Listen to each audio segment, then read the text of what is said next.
As the office door slammed behind her, Elise felt the weight of 5 years of stolen credit and silent humiliation finally lift from her shoulders.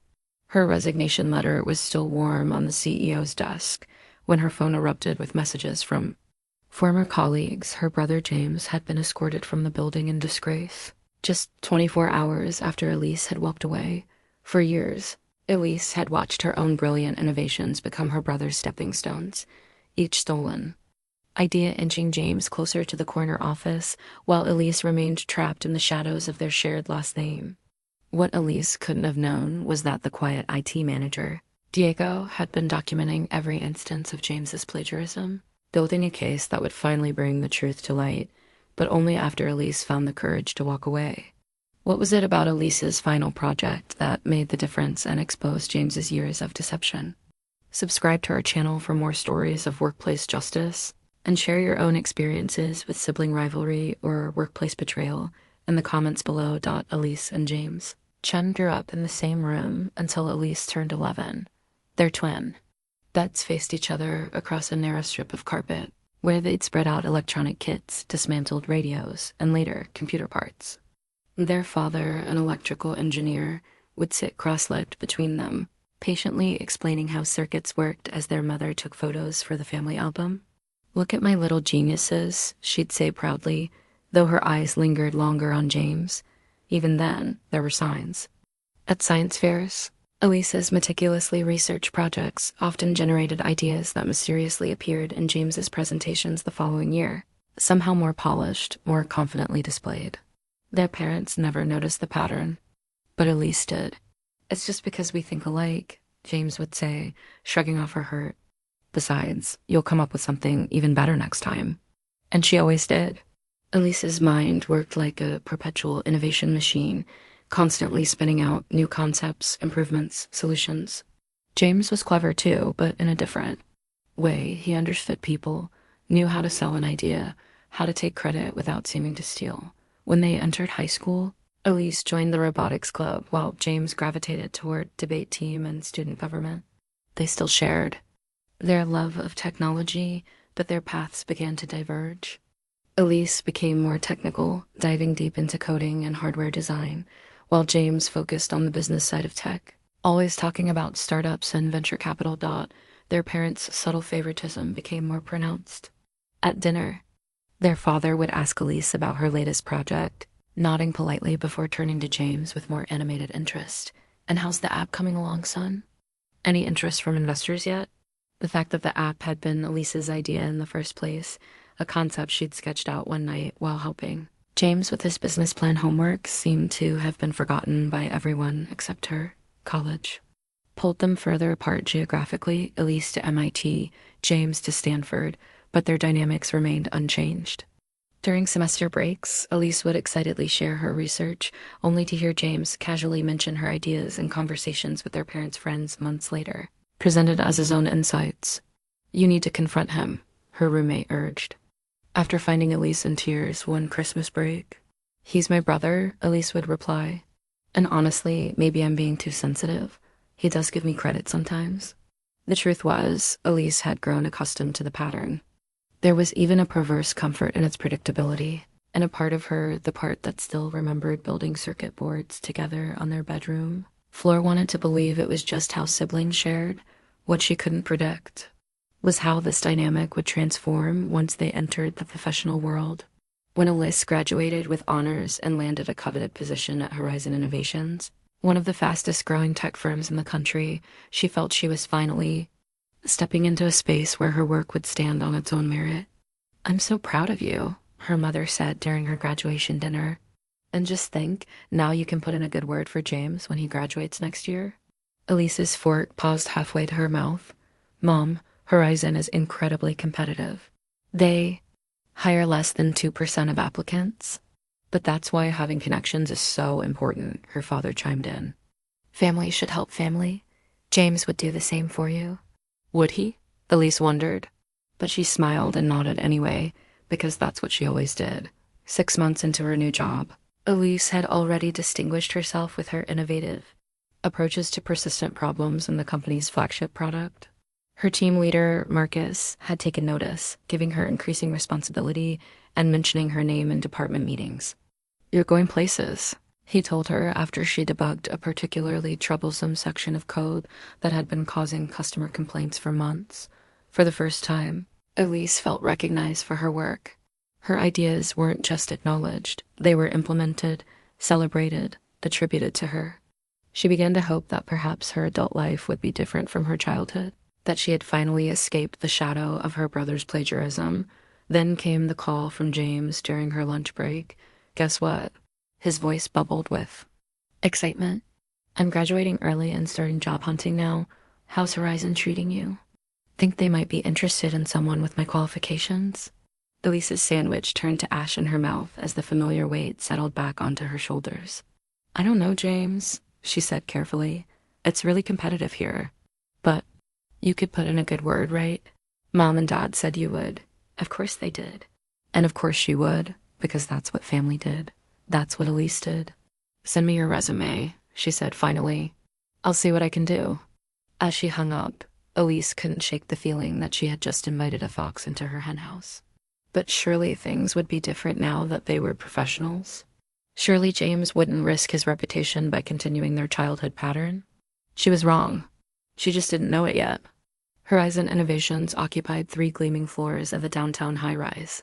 Elise loved the energy of the place, the collaborative spaces filled with whiteboards covered in diagrams, the quiet coding nooks where she could lose herself for hours. In Elegant Solutions, the casual Friday demos where engineers shared their latest breakthroughs. After 6 months of advocating for her brother, submitting his resume to HR, and coaching him through interview questions, James was hired. Not on her team, thankfully, but in product management, a role that suited his ability to translate technical concepts into business value. Their parents were ecstatic, sending a gift basket to Elise with a card that read, "Thank you for looking out for your brother. At first, everything seemed fine." They occasionally had lunch together, but mostly operated in different circles. James quickly charmed his colleagues and superiors with his confidence and communication skills, while Elise continued to build her reputation for technical brilliance. 3 months after James started, Elise was assigned to lead development on a new project, an AI-driven analytics dashboard that would give Horizon's clients unprecedented insights into user behavior. It was her first time heading a project, and she threw herself into it completely, often staying late into the evening, perfecting algorithms and optimizing the interface. "This could be a game changer," her manager told her after reviewing her. Initial prototype. "The executive team is doing a product roadmap review next month. Make sure it's ready to showcase." Elise worked tirelessly to prepare. She refined the machine learning models, created an intuitive visualization layer, and built a demonstration using anonymized company data that revealed insights even she hadn't anticipated. The night before the presentation, she did a final review with her team, then sent the materials to the shared drive for the meeting. "You've got this," her teammate Priya told her. "This is going to put you on the map." The next morning, Elise arrived early to set up, her stomach fluttering with a mixture of nerves and excitement. As executives began filing in, she noticed James among them, which was unusual. Product managers at his level weren't typically invited to these high-level strategic reviews.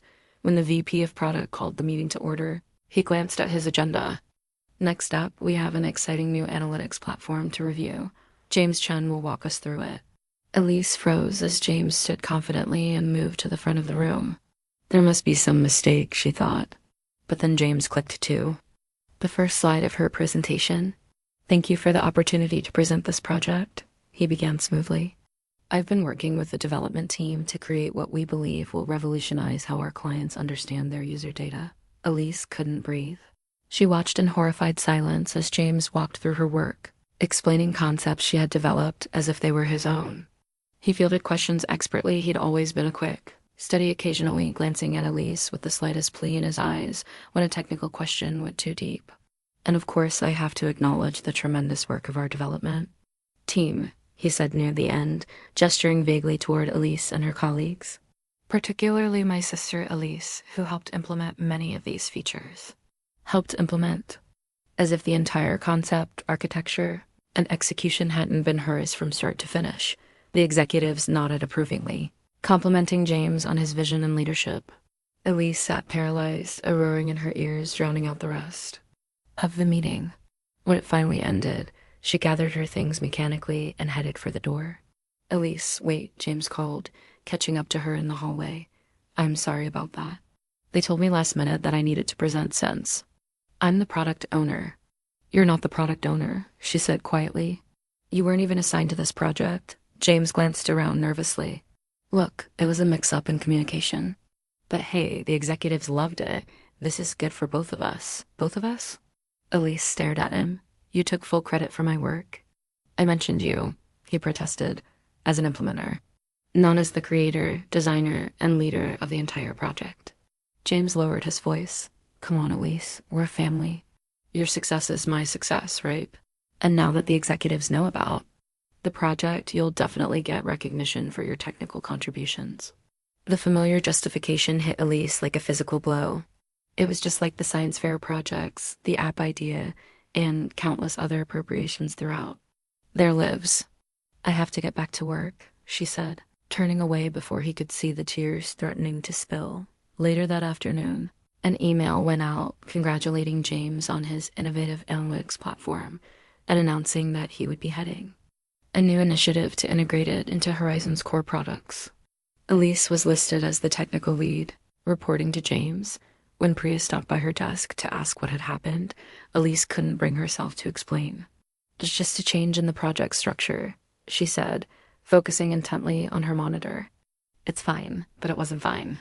That night, Elise sat in her apartment staring at her resume, wondering if she should start looking for another job. But jobs at companies like Horizon were rare, and she'd worked so hard to get here. She decided to stay and fight harder for recognition. Next time, she would be more careful.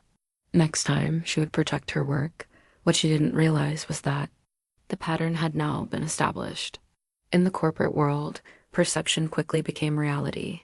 James was now viewed as an innovator, while Elise was seen as the talented but quiet engineer who executed his vision. It was the first betrayal in what would become a 5-year pattern, one that would eventually break her. 2 years passed with painful predictability.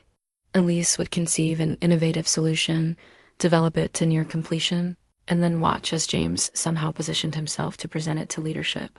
Sometimes he would include her name in small font on the final slide. Other times, she would be completely erased from the narrative. She tried different strategies to protect her work. First, she documented everything meticulously, time-stamping her notes and sending update emails that clearly outlined her contributions. That James would simply reference our team's work when presenting, blurring the lines of individual credit. Next, she attempted to present her own findings directly to her manager before James could intervene. This worked occasionally, but James had cultivated relationships with executives that Elise couldn't match. Her manager would often say, "This is great work, Elise. Let's have James incorporated into his next presentation to leadership."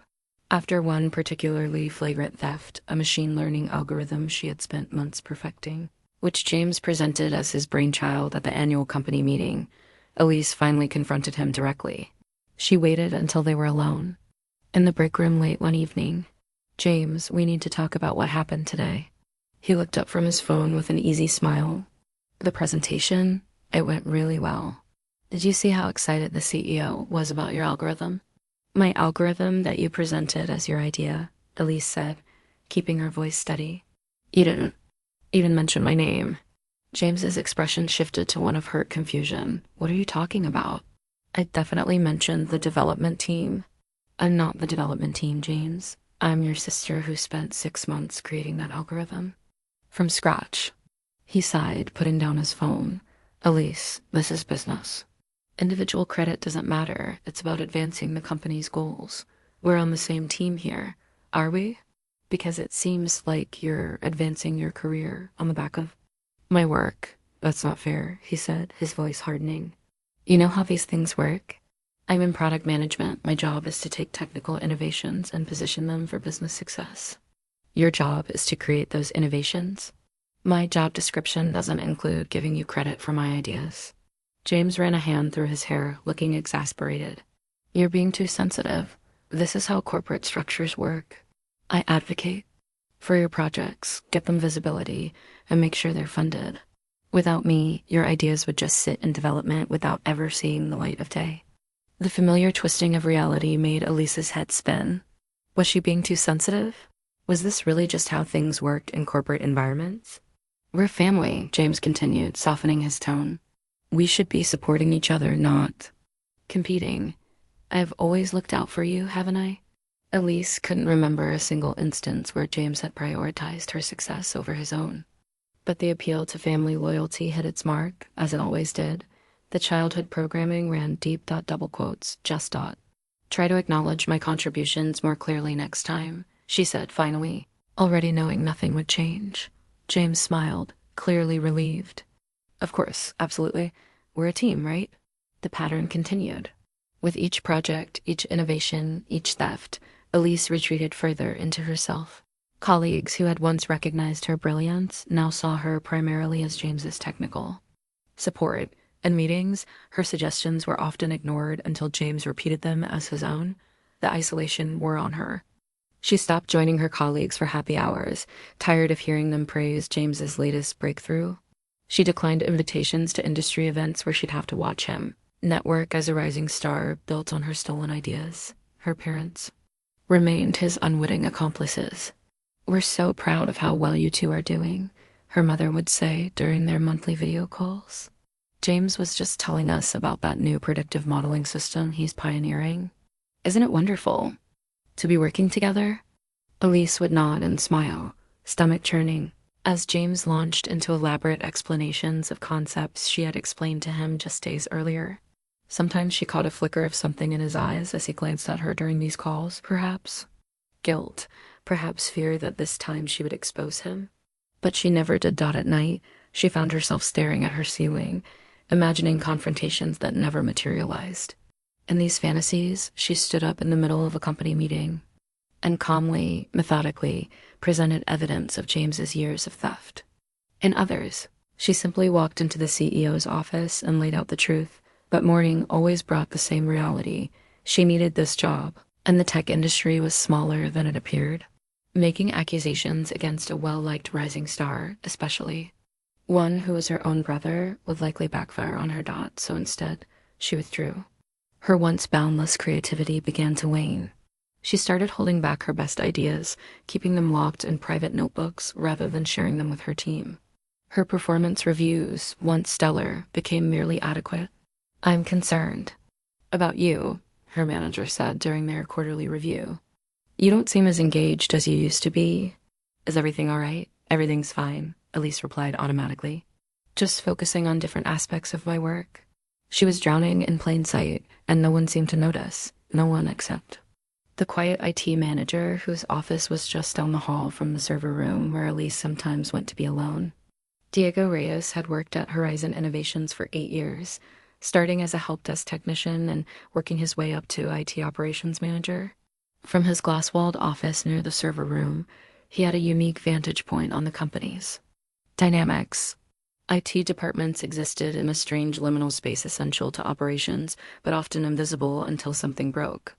People tended to speak freely around Diego, as if his presence faded into the background along with the humming servers. He first noticed the pattern between the Chun siblings during a quarterly tech review meeting. James was presenting a new customer engagement platform that had supposedly originated in his department.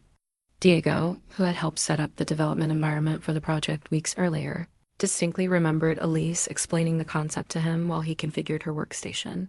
During James's presentation, Diego watched Elise, while everyone else was focused on the slides. He observed her white-knuckled grip on her pen, the slight downward pull at the corner of her mouth, the deliberate blankness of her expression. It was the face of someone working very hard to reveal nothing. Later that week, Diego was running diagnostics in the server room when Elise came in. She startled when she saw him. Sorry, she said quickly. I didn't realize anyone was in here. No problem, Diego replied. Just running some maintenance scripts. You need anything from the servers? No, I just ... She hesitated. It's quiet in here. Sometimes I come to think. Diego nodded, turning back to his laptop. The white noise is nice. Better than the open office cacophony. He didn't push the conversation, sensing she wanted solitude. But after that, he began noticing her presence in the server room more frequently, especially after meetings where James presented. Diego's position gave him access to the company's digital footprint, who created which files, when documents were modified, and by whom. It wasn't part of his job to monitor such things, but as a naturally observant person, patterns jumped out at him. He noticed how Elise's login credentials appeared in the creation metadata of documents that James later presented as his own. He saw how project folders would be accessed by Elise at all hours, showing her dedication, only for the final presentations to bear James's name. What particularly caught Diego's attention was the technical discrepancy. When executives asked detailed questions during presentations, James would often defer with a smooth, "Let me have Elise address that technical point." But in planning meetings without leadership present, Diego observed James struggling to explain concepts that should have been fundamental to someone who supposedly conceived the projects. 3 months after first noticing the pattern, Diego was updating the conference room AV system when he overheard a conversation that confirmed his suspicions. "Great work on the neural network proposal, James," said Veronica Wong, the VP of product. The executive team was impressed. "Thank you," James replied. "Just trying to push the boundaries of what we can offer clients. I especially liked the approach to reducing false positives. Very innovative." "Well, you know me," James laughed. "Always thinking outside the box." Diego, pretending to be absorbed in cable management, saw Elise approach the pair, folder in hand. "James, do you have a minute?" she asked. "I have the technical specifications you asked for on the neural network implementation." "Ah, Elise," Veronica smiled. "Your brother was just telling me about his neural network proposal. You must be excited to work on implementing it." A flicker of something pain, resignation crossed Elise's face before she composed herself. "Yes, it's an interesting project." "Elise has been instrumental in working out some of the technical details," James added smoothly. "Some of the technical details," Diego thought. "Not, she designed the entire thing while you took notes?"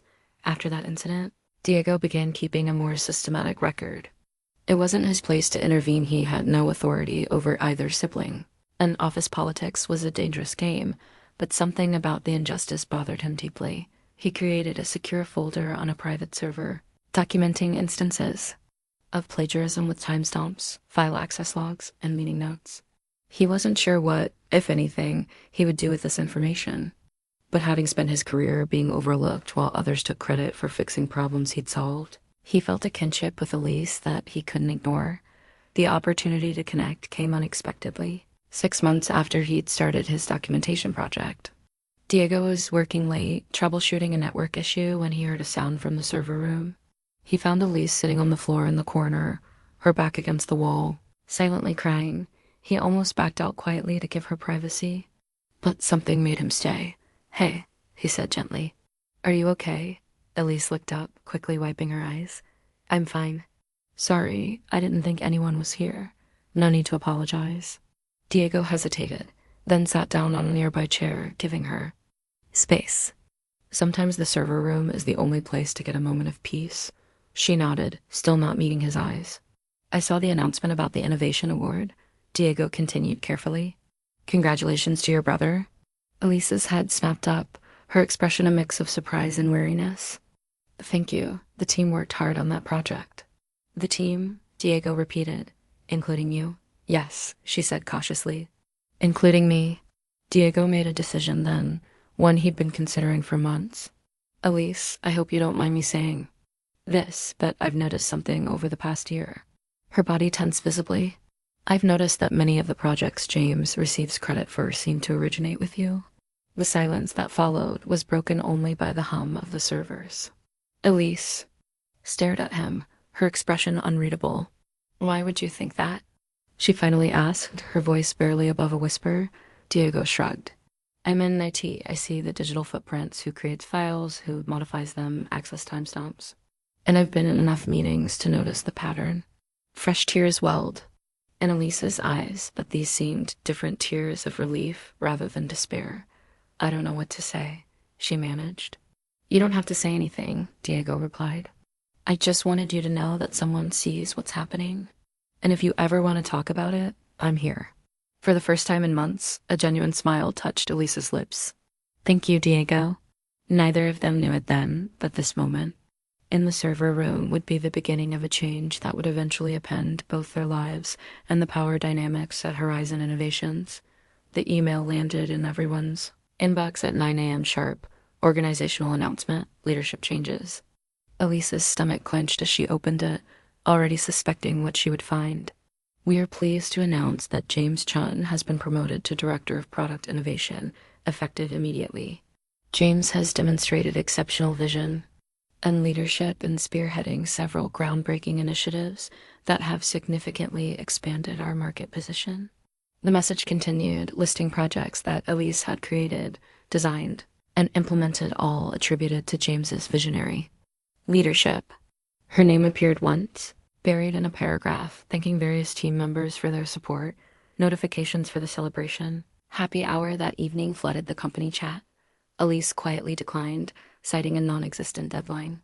As the day progressed, colleagues stopped by James's office to congratulate him, his laughter echoing down the hallway to where Elise sat, trying to focus on her code. You're not going to the celebration? Priya asked, stopping by Elise's desk at 5.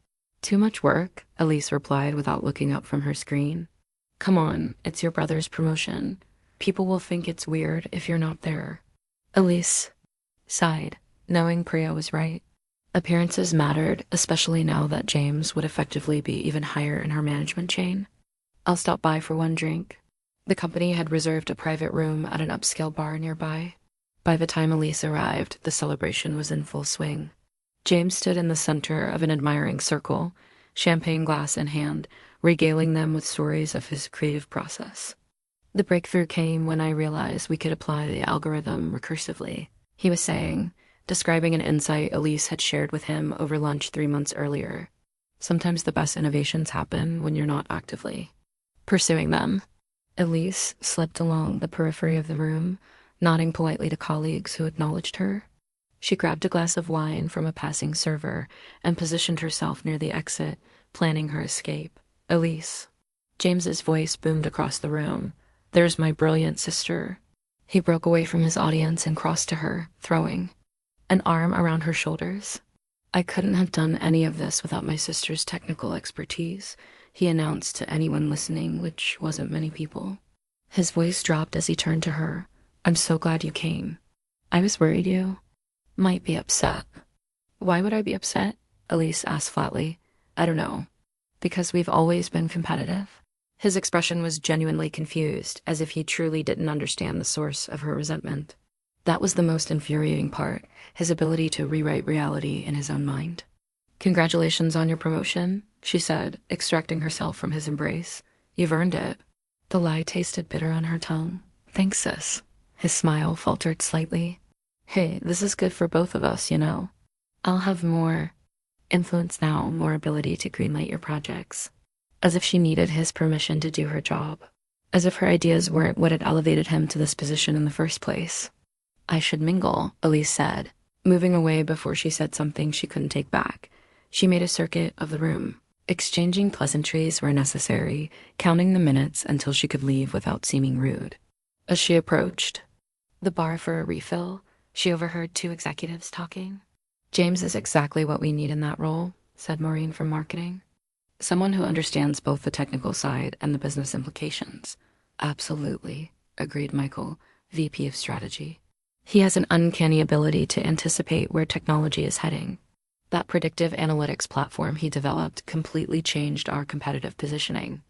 Elise froze, her back to them. The predictive analytics platform had been her creation from conception to implementation. She had spent weekends and evenings building it while James attended networking events. When it came time to present to leadership, he had stepped in with a polished slide deck and his practiced charisma. She set down her empty glass, no longer trusting herself to remain composed. The room suddenly felt too hot, too crowded, the congratulatory chatter too loud. She needed air. Slipping out without saying goodbye, Elise made her way back to the office. It would be deserted now, with everyone at the celebration. She could gather her thoughts, maybe finish some work to distract herself from the knot of resentment and betrayal that threatened to choke her. The main work area was dark, but light spilled from the server room at the end of the hall. Drawn to it like a moth to flame, Elise found Diego sitting at a workstation, lines of code reflected in his glasses. He looked up as she entered. "Thought you'd be at the party. I made an appearance." Elise sank into a chair, suddenly exhausted. Couldn't stomach staying. Diego nodded, turning back to his screen. He didn't push for details, which Elise appreciated. They sat in companionable silence for several minutes, the hum of servers a soothing backdrop. "He got promoted because of my work," Elise finally said, the words bursting out before she could stop them. Every project they cited in the announcement, the predictive analytics, the client engagement portal, the AI recommendation engine, they were all mine. My ideas, my execution. Diego's fingers stilled on the keyboard. "I know, and the worst part is everyone thinks he's some kind of technical visionary when half the time he doesn't even understand how the systems work." Tears of frustration pricked at her eyes. "He's going to be my boss now, technically my boss's boss. He'll have even more power to take credit for my work. Have you considered leaving?" Diego asked quietly. Elise laughed bitterly. "Where would I go? The tech world is small. And what would I say in interviews? I left because my brother kept stealing my ideas. I'd sound petty and paranoid, or honest. Honesty isn't always rewarded in corporate America." Diego turned his chair to face her fully. "Elise, I need to show you something." He typed a command and a folder appeared on his screen. "I've been documenting the pattern for the past 8 months. File creation timestamps, access logs, meeting records, presentation drafts." Elise stared at the screen, then at Diego. "Why would you do that?" He shrugged. "I don't like injustice. And I've been in similar situations, not with family, but with colleagues taking credit for my work. It resonated with me." He opened one of the files, showing a side-by-side comparison of code Elise had written and slides James had presented, with timestamps clearly indicating the original authorship. "There are dozens of examples," Diego said, "enough to establish a clear pattern of intellectual theft." Elise felt a surge of vindication, quickly followed by fear. "What are you suggesting I do with this? That's up to you. But now you have evidence, if you ever decide to use it." The weight of this knowledge settled on Elise's shoulders, heavier than the resentment she'd been carrying, but somehow more manageable because it was shared. "Thank you," she whispered, wiping away a tear. "Just knowing someone else sees it, it helps." Diego smiled, his usually serious face softening. "You're not alone in this anymore." And for the first time in years, Elise believed it might be true. In the months following James's promotion, Elise implemented a series of increasingly desperate strategies to protect her work. With Diego's quiet support, she developed a system of digital breadcrumbs that would be difficult for James to erase. First, she began embedding her initials in her code, not in the comments where they could be easily removed, but in variable names and function structures. A discerning eye might notice that the first letters of her main functions spelled out Elise Chen created this when read vertically. It was subtle enough to seem coincidental if questioned, but clear enough to serve as a signature for anyone. Looking closely. Next, she started documenting her development process with timestamp verified, screen recordings stored on her personal cloud account. These videos showed her working through problems, developing solutions, and building the very systems James would later claim as his own innovations. "It might not stop him from taking credit," she explained to Diego over lunch in the nearly empty break room, "but at least I'll have proof that the ideas originated with me." "Have you considered watermarking your documentation?" Diego suggested. "Nothing obvious, but digital watermarks that could be revealed if necessary." Elise implemented his suggestion that afternoon, embedding nearly invisible markers in her project. Documents markers that would be preserved even if the files were copied or modified. For her next major project, an adaptive machine learning system for customer behavior prediction, Elise took the additional step of notarizing her initial design documents before submitting them to the company repository. The date-stamped, legally verified documents went into a safe deposit box, along with copies of her development logs. "This seems like a lot of effort," Priya remarked one day, noticing Elise's meticulous documentation. "Is all this really necessary for internal projects?" "Just being thorough," Elise replied with a forced smile. She couldn't explain that she was building a case, gathering evidence for a confrontation she wasn't sure she'd ever have the courage to initiate. Despite all these precautions, James continued to find ways around her protective measures. When she embedded her initials in code, he would present the finished product without showing the underlying structure. When she carefully documented her development process, he would focus on the business implications rather than the technical details. "We need to reframe how we think about this customer prediction technology," he announced during a department meeting, standing confidently at the head of the table while Elise sat silently among her colleagues. "It's not just about the algorithms, though those are important, of course." He nodded briefly in Elise's direction. "It's about how this capability transforms our entire business model." The executives nodded appreciatively, impressed by his big picture thinking. No one seemed to notice or care that he hadn't contributed a single line of code or design element to the project. Elise's most elaborate attempt at protection came 6 months after James's promotion. For a high-priority project on secure data transmission, she deliberately introduced a minor but noticeable flaw in the preliminary designs she shared with the broader team, a flaw that she had already solved in her private working files. "If James presents this as his own work," she explained to Diego in the server room, their de facto meeting place, "he'll either have to present the flawed version, which will raise questions when it fails testing, or have to admit he didn't actually understand the design well enough to spot the problem." "Clever," Diego said, though his expression remained concerned, "but also risky, if the flaw impacts the project timeline." "It won't," Elise assured him. "I've already solved it. I just need to prove that James doesn't understand what he's presenting." But James was more perceptive than she'd given him credit for. 2 days before the scheduled presentation to leadership, he appeared at her desk, preliminary designs in hand. "Can we talk through these specs?" he asked, his voice casual but his eyes sharp. Something doesn't seem right with the encryption handshake sequence. Elise felt a chill. Either he had actually spotted the deliberate flaw, which seemed unlikely given his limited technical knowledge, or someone had tipped him off. "What seems wrong?" she asked, keeping her voice neutral. "The sequence here?" He pointed to exactly the section she had modified. "It doesn't align with the security protocols we established last quarter." She felt her plan crumbling. "You're right. Good catch. I'll fix it before the presentation." "Great." He smiled, the perfect picture of a collaborative leader. "Send me the updated version by tomorrow morning, okay? I need time to review before presenting to the executive team." After he left, Elise sat staring at her screen, a sick feeling in her stomach. Either James was more technically competent than she'd believed, or more likely he had allies on her team who were helping him vet her work before he claimed it as his own. That evening, she updated the designs, fixing the deliberate flaw, and adding several innovative elements that hadn't been in the original specification. If James was going to present her work, at least it would be her best work. As expected, the presentation went flawlessly. James charmed the executive team with his confident explanation of concepts he barely understood, occasionally deferring to Elise for technical clarification on points that went beyond his grasp. The project was approved with an expanded budget, an accelerated timeline. "Great job, team," James announced afterward, beaming as if the success belonged to everyone equally. "Especially you, Elise. Your technical expertise is invaluable."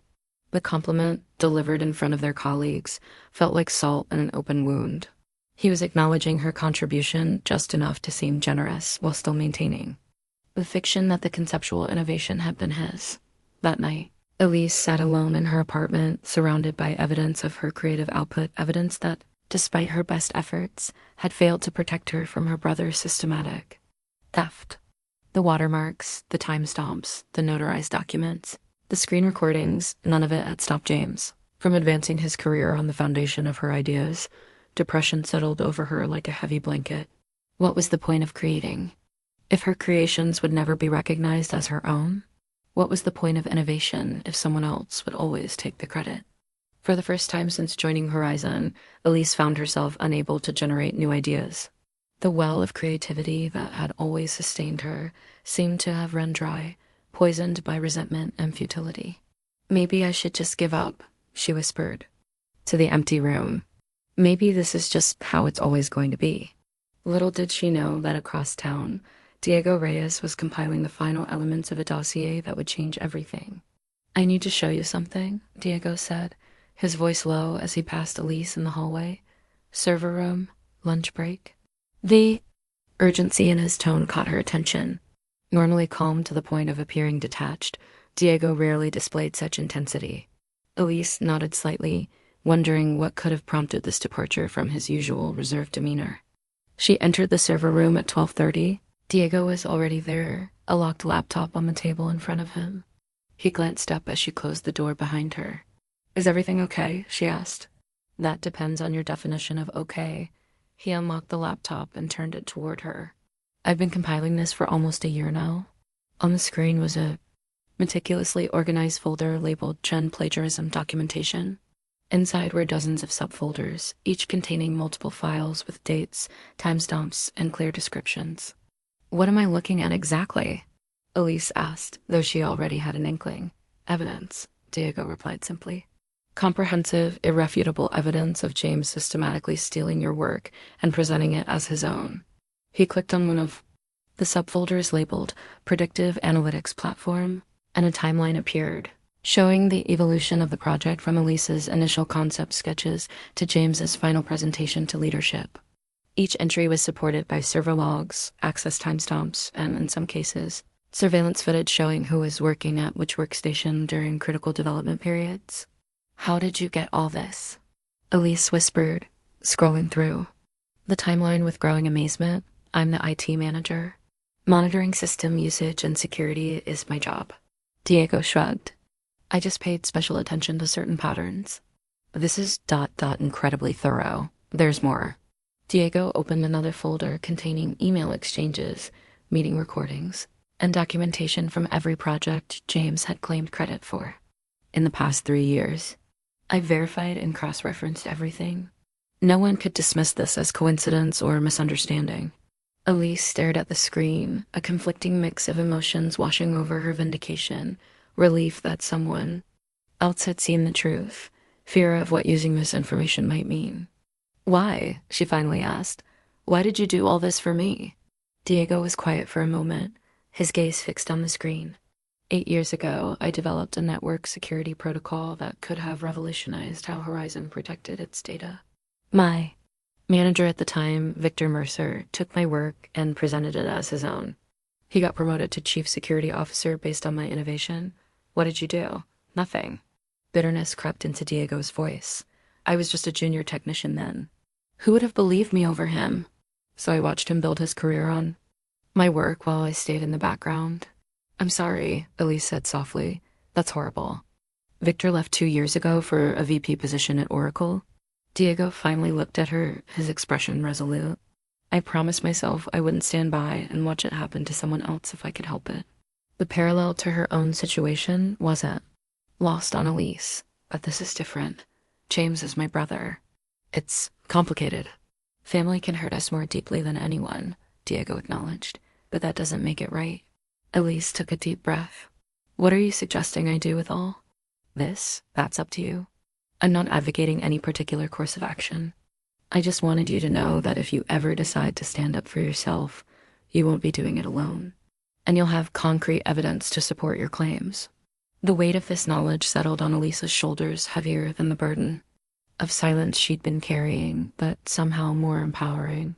For years, she had doubted herself, wondering if she was overreacting, if her resentment was unwarranted. Now, an objective third party had not only validated her experience, but had documented it in painstaking detail.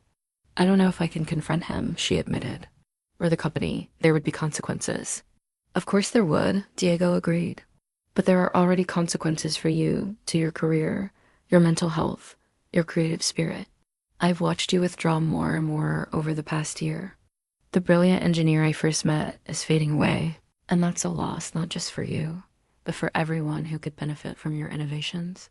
His words struck a chord.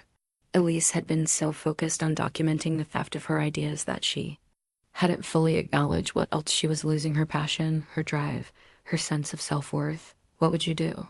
She asked. If you were me, Diego considered the question carefully. I would wait for the right opportunity. A project so significant, so clearly yours, that no one could deny the truth when it came out. And then I would be prepared to stand my ground with evidence that couldn't be dismissed. Elise nodded slowly. And you would help me? Every step of the way? he promised. "You're not alone in this anymore, Elise." For the first time in months, perhaps years, Elise felt a spark of hope. Not just that she might someday receive credit for her work, but that she had found an ally who truly understood what she was facing. They spent the remainder of their lunch break strategizing. Diego explained how he had secured the evidence against tampering, storing copies on encrypted drives that weren't connected to the company network. Elise shared her insights on upcoming projects, identifying potential opportunities for a definitive stand. The new AI-driven client interface could be the one, she suggested. It's high profile, technically complex, and would be difficult for James to explain if challenged. Perfect, Diego agreed. We'll focus our documentation efforts there, creating an airtight case. As their lunch break ended and they prepared to return to their respective roles, Elise felt a strange sense of lightness. The burden hadn't disappeared, but it was now shared. She wasn't fighting this battle alone anymore. "Thank you," she said, pausing at the door. Not just for the evidence, but for seeing what was happening when no one else did. Diego smiled, a rare sight that transformed his usually serious face. Sometimes the people in the background are the ones who see most clearly. As Elise walked back to her desk, her mind was already racing with ideas for the client interface project, not with anxiety about how James would steal it, but with renewed passion for the work itself. For the first time in years, she felt a sense of purpose beyond just getting through another day. That little did she know that this alliance with Diego would set in motion events that would change not just her professional life, but her relationship with her brother and her understanding of herself. The email arrived on a Monday morning, marked high priority with the subject line, Strategic Initiative Assignment. Elise opened it with trepidation, coffee mug poised halfway to her lips. Effective immediately, Elise Chun will lead development on Project Nexus, our new client intelligence platform. Given the strategic importance of this initiative to Horizon's future market position, all other assignments will be temporarily reassigned to ensure full focus. James Chun will provide executive oversight as Director of Product Innovation. Elise read the message twice, conflicting emotions washing over her. Project Nexus was the company's most ambitious undertaking in years, a comprehensive reimagining of how clients interacted with Horizon's entire suite of products. It represented a career-defining opportunity, but with James as executive overseer, it also represented another chance for him to claim her work as his own. Her phone buzzed with a text from Diego. "Just saw the announcement. Big opportunity. My office when you can." 20 minutes later, Elise slipped into Diego's glass-walled workspace, closing the door behind her. "Congratulations," he said, looking up from his monitor. "This is exactly what we've been waiting for." "Is it?" Elise sank into the chair opposite his desk. "Or is it just another chance for James to swoop in at the end and take credit? That depends on how we approach it." Diego leaned forward, lowering his voice. "This project has company-wide visibility. The stakes are higher for everyone, including James, meaning if he presents work he doesn't fully understand to the entire executive team, the risk of being exposed increases exponentially. This isn't just another feature enhancement he can gloss over with business jargon. Nexus will transform how every client interacts with our platform." Elise considered this. "He'll still try to position himself as the visionary behind it all." "Probably," Diego agreed. "But we'll be ready this time. We'll document everything so thoroughly that if he tries to claim sole credit, we can prove otherwise." A new thought occurred to Elise. What if I intentionally make it too complex for him to understand? Not sabotage, she clarified quickly. Seeing Diego's expression, but legitimately innovative approaches that he won't be able to explain without my help. Diego nodded slowly, a rare smile playing at the corners of his mouth. Technical complexity as a form of intellectual copyright. I like it. For the first time in years, Elise felt a flicker of genuine excitement about a project, not just for the technical challenge, but for the possibility of finally receiving recognition for her work. The next morning, she was summoned to James's new corner office for a project alignment meeting. The space was twice the size of her cubicle, with floor-to-ceiling windows overlooking the city skyline. James sat behind a sleek desk, dressed in a perfectly tailored suit that made Elise suddenly conscious of her casual developer's attire. "Little sister," he greeted her warmly, as if they were meeting for family dinner rather than a professional discussion. "Have a seat." "This is exciting, isn't it?" "Very," Elise replied neutrally, taking the chair across from him. Project Nexus is going to be a game changer for the company, James continued, leaning back in his expensive chair. The executive team has huge expectations for this. I understand the stakes. Good, he nodded, steepling his fingers. I want to be clear about our roles here. You'll be handling all the technical aspects: architecture, development, testing, while I focus on the strategic vision and executive communication. Technical aspects. As if those were merely implementation details rather than the core innovation. That would make Nexus possible. And what exactly is the strategic vision? Elise asked, keeping her voice level. James looked momentarily flustered. Well, that's what we'll be developing together over the coming weeks. I have some initial thoughts about client-centered design and predictive interaction. Vague buzzwords. He had no idea what Nexus would actually entail beyond the high level concept the executive team had already approved. I see, Elise said. And what timeline are we working with? Aggressive but achievable, James replied, clearly relieved to move to a more concrete topic. 3 months for initial prototype, 6 months to full deployment.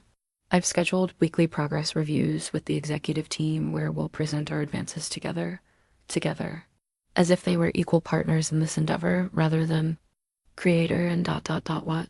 Spokesman? Thief? I'll need resources, Elise said. Dedicated server environments, testing capacity, possibly additional developers if the scope expands. Whatever you need, James agreed magnanimously. This project has full executive backing. Just let me know, and I'll make it happen. At least that was something. If James was going to position himself to take credit, she could use his influence to ensure she had everything required to create something truly revolutionary. As the meeting concluded, James walked around the desk and placed a hand on her shoulder. This is going to be great for both our careers, Elise. A real Chen family success story. She nodded noncommittally, already mentally designing the architecture that would become Project Nexus and the documentation strategy that would protect her authorship. Over the next few weeks, Elise threw herself into the project with an intensity that surprised even her closest colleagues. She worked long hours, often staying well past midnight, her mind alive with possibilities. With Diego's help, she set up a secure documentation system that timestamped and archived every step of her design process. The concept she developed for Nexus was revolutionary, an adaptive interface that would learn from each client's behavior patterns, anticipating needs before they were articulated, and presenting information in formats uniquely suited to individual users' cognitive styles. The system would incorporate elements of machine learning, neural networks, and behavioral psychology fields that Elise had been studying independently for years. At their third weekly status meeting, Elise presented her architectural approach to James, watching his expression carefully as she explained the complex interplay of systems. This looks comprehensive, he said finally, clearly struggling to follow the technical details. But I'm concerned about how we'll communicate this to the executive team. They need to understand the business value, not just the technical implementation. Of course, Elise replied. I can prepare simplified explanations of how these systems will translate to client benefits. James brightened. Perfect. That's exactly what I need to incorporate into my presentation for next week's executive review. His presentation, not their presentation. The pattern was already reestablishing itself, but this time Elise was prepared. Actually, I think it would be more effective if I walk the executive team through the technical architecture directly. You can focus on the business implications and market positioning. James's smile faltered slightly. The executives aren't interested in technical details, Elise. They want big picture thinking. The big picture is built on technical details, she countered. This is too complex to simplify into buzzwords. They need to understand how it actually works to appreciate its full potential. A flash of annoyance crossed James's face quickly, replaced by his usual affable expression. Let's compromise.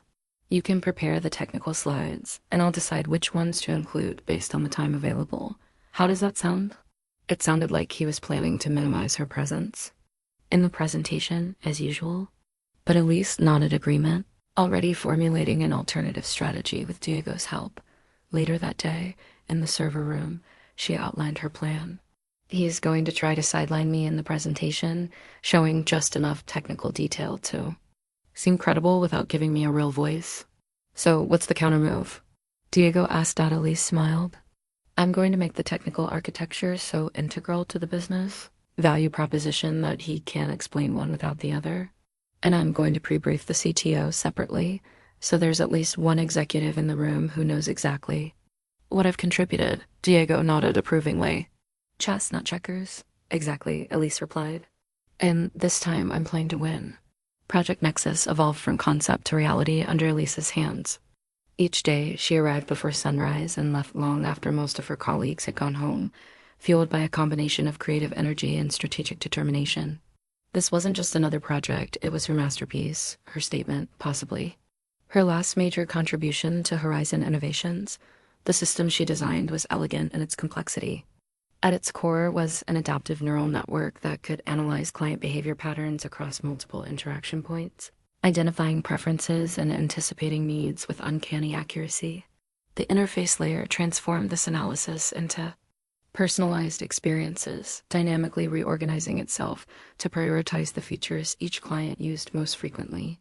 Most innovative was the predictive resolution pathway, an algorithm Elise developed that could identify a potential client problems before they occurred and proactively suggest solutions. This feature alone could potentially reduce support tickets by 60%, saving millions while dramatically improving client satisfaction. This is beyond what anyone expected, Priya remarked one evening, reviewing Elise's latest code commit. How did you even come up with the predictive resolution concept? Elise smiled, stretching her stiff shoulders. I've been thinking about it for years, actually. Just never had the opportunity to implement it until now. What she didn't say was that she deliberately held back this innovation, keeping it in private notebooks rather than sharing it in regular development cycles where James could easily appropriate it. She'd been saving it for the right moment. Moment like this, Diego had established an intricate documentation system that tracked every aspect of Elise's work. Each design decision, code commit, and testing result was timestamped and archived on secure servers that only they could access. They even set up discrete cameras in her workspace to record her development process, creating an unbroken chain of evidence showing her authorship. The documentation is ironclad, Diego assured her during one of their regular check-ins. If James tries to claim this as his own, we'll have proof that he wasn't even in the building when most of the creative work happened. But documentation was only part of their strategy. Elise had also embedded what she called technical signatures throughout the system elements, so distinctly reflective of her coding style and thought process that any experienced developer would recognize them.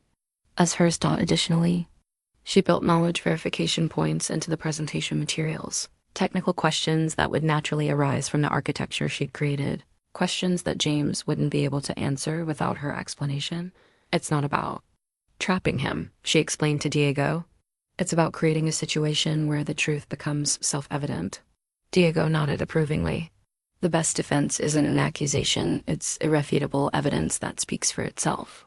As the prototype neared completion, Elise maintained meticulous records of every interaction with James. Their weekly status meetings had fallen into a predictable pattern. She would present her progress. He would struggle to understand the technical details, and then he would focus on how to translate her work into executive-friendly language. The adaptive user interface looks impressive, he commented during their most recent meeting, scrolling through her demonstration, but I'm not sure the leadership team will grasp how revolutionary this is just from seeing it. We need to emphasize the business impact. I've prepared those metrics, Elise replied, pulling up a detailed analysis of projected efficiency gains and client retention improvements. The predictive resolution pathway alone could save us $4.2 million annually in support costs. James's eyes widened slightly. That's significant. Why didn't you lead with that? Because the technical innovation is what makes those savings possible, Elise explained. The business benefits are a result of the architecture, not separate from it. Right, of course. James made a note on his tablet. I'll make sure to highlight that in my presentation to the executive team next week. His presentation. Always his presentation. Actually, Elise said carefully, given the technical complexity of this project, I think it would make sense for me to co-present. You can handle the business implications, and I'll explain how the system actually works. James's smile tightened. Almost imperceptibly, let's see how the agenda shapes up. Time is always limited in these meetings. It was the answer she'd expected. Throughout the project, James had consistently minimized her visibility while positioning himself as the driving force behind Nexus. In emails to leadership, he referred to my team's progress or the direction I've set for the project. In department meetings, he spoke about my vision for Nexus while Elise sat silently among her colleagues. The difference now was that Elise no longer accepted this as inevitable. With Diego's help, she had quietly built relationships with key stakeholders, including Sanjay Mehta, the company's CTO. Under the guise of technical consultations, she had given Sanjay insight into her contributions to Nexus, ensuring at least one executive understood who was really driving the innovation. As the final version of the prototype took shape, Elise felt a bittersweet pride in what she'd created. Nexus represented the culmination of years of ideas, research, and technical skill, a system that could genuinely transform how Horizon's clients experience their products. "It's done," she told Diego one evening, running the final integration tests. "All the components are functioning together exactly as I envisioned." Diego watched the system respond to simulated client interactions, adapting seamlessly to different usage patterns. "It's remarkable, Elise. Truly innovative. And thoroughly documented," she added with a slight smile. "Every line of code, every design decision, every late night and early morning, all recorded and time-stamped. So what happens now?" Diego asked Elise took a deep breath, her gaze fixed on the screen where her creation was performing flawlessly. "Now I prepare the final presentation materials. James will try to claim as much credit as he can, but this time I've made it impossible for him to understand the system without my explanation. And if he tries anyway, then he'll fail publicly." There was no satisfaction in her voice, only resolution. "I don't want to embarrass him, Diego. He's still my brother. I just want recognition for my work." Diego nodded understanding. Sometimes the only way to get what you deserve is to stand firm and let the truth emerge naturally. As Elise packaged the final documentation and prepared for the executive presentation, she felt strangely calm. For years, she had allowed James to diminish her, to use her talent for his advancement. But something had shifted inside her during this project. A quiet determination had replaced the resigned acceptance. Whatever happened next, she would no longer be complicit in her own erasure. The executive presentation for Project Nexus was scheduled for Thursday at 2 p.m. in the main boardroom. 2 days before, Elise received an email from James with the final agenda attached. "FYI, here's the presentation flow for Thursday. I've allotted you 7 minutes to cover the technical architecture, so keep it high level. I'll handle the introduction, business implications, and strategic roadmap. Let me know if you have questions." Elise stared at the agenda in disbelief. 7 minutes. For a revolutionary system that had taken her months to design and build, that represented a fundamental rethinking of client interaction. 7 minutes, sandwiched between James's 40-minute presentation. She grabbed her phone and texted Diego, "Need to talk." Server room in 10. When she arrived, Diego was already waiting, a concerned expression on his face. "What happened?" Elise showed him the agenda. 7 minutes, that's all he's allowing me. Diego scanned the document, his frown deepening. "This is worse than we anticipated. He's positioning the entire project as his strategic initiative, with you as just a technical implementer." "He's doing what he's always done," Elise said, a strange calm settling over her. "But this time, it feels different. This time, I can't just accept it. What are you thinking?" She paced the small room, the hum of servers providing a backdrop to her thoughts. "I've been fighting for recognition within a system that's designed to overlook me. Maybe the answer isn't to keep fighting, maybe it's to walk away." Diego looked surprised. "You mean leave Horizon?" "I've been approached by 3 companies in the past year," Elise admitted. "I've always declined because I didn't want to start over somewhere new. But now, you're thinking of accepting one of those offers?" "I'm thinking I deserve better than 7 minutes." Diego considered this, leaning against a server rack. "If you leave, what happens to Nexus? To all your work? That's the question, isn't it?" Elise stopped pacing, facing Diego directly. "If I stay and keep fighting for recognition, I might eventually get it, or I might spend another 5 years watching James take credit for my ideas. If I leave, he'll probably claim Nexus as his crowning achievement, unless ... quotes Diego began. "Unless what?" "Unless we ensure there's a record of the truth before you go." They spent the next hour outlining a plan not for confrontation, but for documentation and quiet truth-telling. Diego would compile all the evidence they'd gathered into a comprehensive dossier. Elise would speak privately with key technical leaders who would understand the significance of her contributions. And before she left, she would complete a detailed technical handbook that only the actual creator of Nexus could have written. It won't be a dramatic showdown, Diego said as they finalized the details. But over time, the truth will become clear to those who matter. Elise nodded, a weight lifting from her shoulders. I don't need drama. I just need to move forward without constantly having my work attributed to someone else. That evening, Elise opened her laptop and began drafting her resignation letter. The words came easily, flowing from a place of clarity rather than anger. After 5 years of contributing to Horizon's success, I have decided to pursue new opportunities that will allow me to further develop my technical and leadership abilities. My last day will be 2 weeks from today, ... She kept the letter professional and concise, with no mention of James or her reasons for leaving. Those who needed to understand would already know or would learn in time. The next morning, Elise contacted the most promising of her previous offers, a smaller but rapidly growing company called Lumina Technologies, where she would head their innovation team with full creative autonomy. The CEO, Maria Santos, was delighted to hear from her and immediately scheduled a call to discuss terms. We've been hoping you'd reconsider, Maria told her. Your reputation for technical innovation is exactly what we need as we scale. My reputation, Elise thought with a mixture of surprise and gratification. Despite James's efforts to claim her achievements, at least some people in the industry recognized her abilities. The day before the executive presentation, Elise prepared 2 documents, her formal resignation letter and a comprehensive technical handbook for Nexus that detailed every aspect of the system's architecture, including the reasoning behind each design decision. The handbook was both a gift to whoever would maintain the system after her departure and a clear statement of authorship that couldn't be disputed. She hadn't told James about her decision yet. Part of her wanted to see how the presentation would unfold, to give him one last chance to acknowledge her properly. But in her heart, she knew what would happen, what had always happened. That night, as she reviewed her technical notes for the 7-minute window she'd been allotted, her phone rang. It was her mother, Elise, darling. James just told us about the big presentation tomorrow. He's so excited about this project he's created.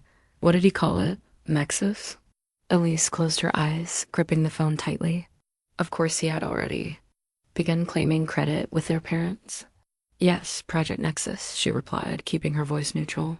He says it's going to revolutionize the company's client relationships. We're so proud of him, of both of you, working together like this. It's exactly what your father and I always hoped for. Mom, about that, Elise began, then stopped herself. What was the point? Her parents had always seen what they wanted to see, interpreting her and James's relationship through their own wishful lens. We can't wait to hear how the presentation goes, her mother continued, oblivious to Elisa's hesitation.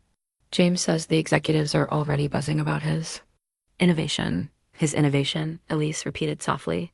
What was that, dear? The connection isn't very good. Nothing, Mom. I should go big day tomorrow. Of course. Good luck, sweetheart. We're proud of you both. As Elise ended the call, a sense of calm resolution washed over her. The decision she'd been wrestling with crystallized into certainty. No matter how tomorrow's presentation unfolded, she would submit her resignation afterward. 5 years of watching her work attributed to James was enough. It was time to create a future where her contributions would be recognized as her own. She finished packing her technical notes, then opened her email to confirm the meeting with Lumina Technologies. As she typed her response, accepting their offer and proposing a start date 3 weeks out, Elise felt something she hadn't experienced in years: hope. The morning of the presentation, Elise arrived at the office to find a meeting request from James. Pre-briefing for Nexus presentation, my office, 10 a.m. She accepted, knowing this would likely be their last significant interaction as colleagues. At precisely 10 o'clock, she knocked on his office door, her tablet containing her technical slides tucked under her arm. Come in, come in. James called, his voice brimming with the enthusiasm he always displayed before major presentations. He was standing at his whiteboard, marker in hand, mapping out what looked like a complex narrative flow. I was just finalizing the story arc for today. Story arc? Elise asked, taking a seat. Every great presentation tells a story, James explained, capping the marker and turning to face her. Today's story is about innovation and transformation, how Nexus will revolutionize our client relationships. And where does the technical architecture fit into this story? Elise kept her voice neutral, though she already knew the answer. James waved a hand dismissively. It's supporting detail. Important, of course, but not the heart of the narrative. He moved to his desk, pulling out the presentation on his monitor.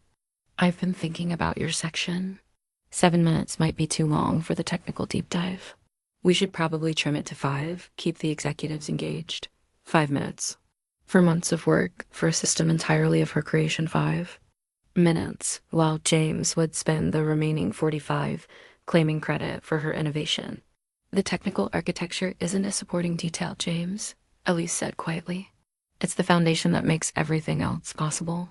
Without it, there is no nexus. James looked up, finally registering her tone. Of course it's important. That's why you're presenting it. He studied her face for a moment. Is something wrong, Elise? You seem ... tense. I'm fine, she replied automatically.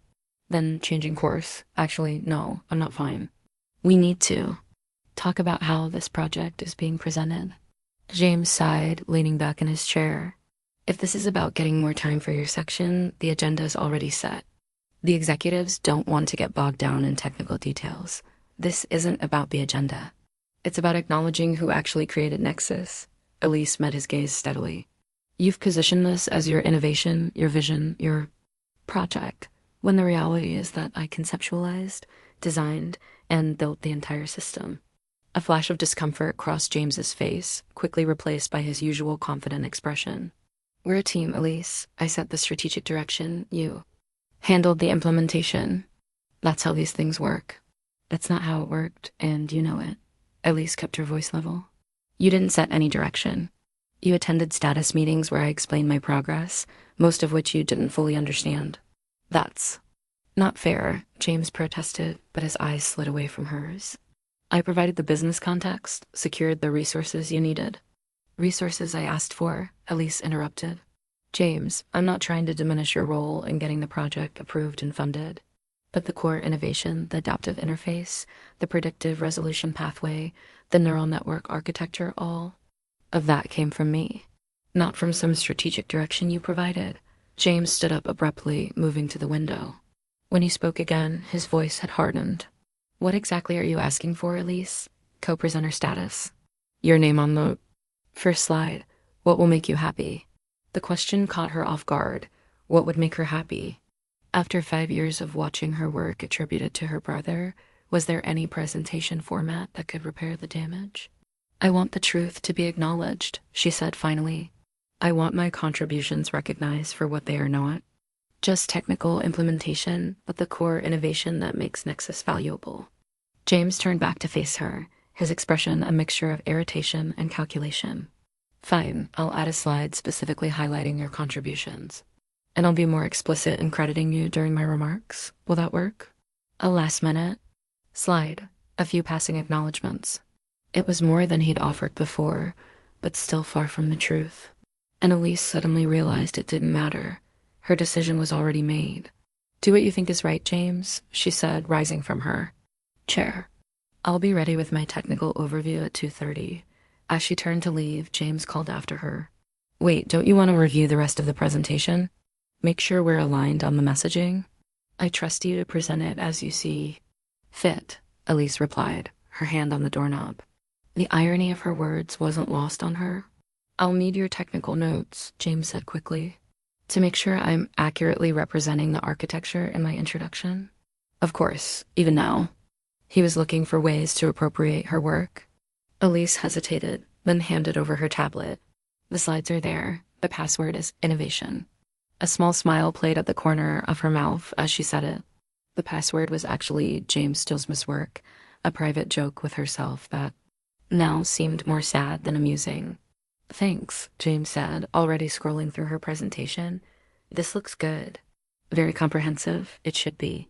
I built it from the ground up.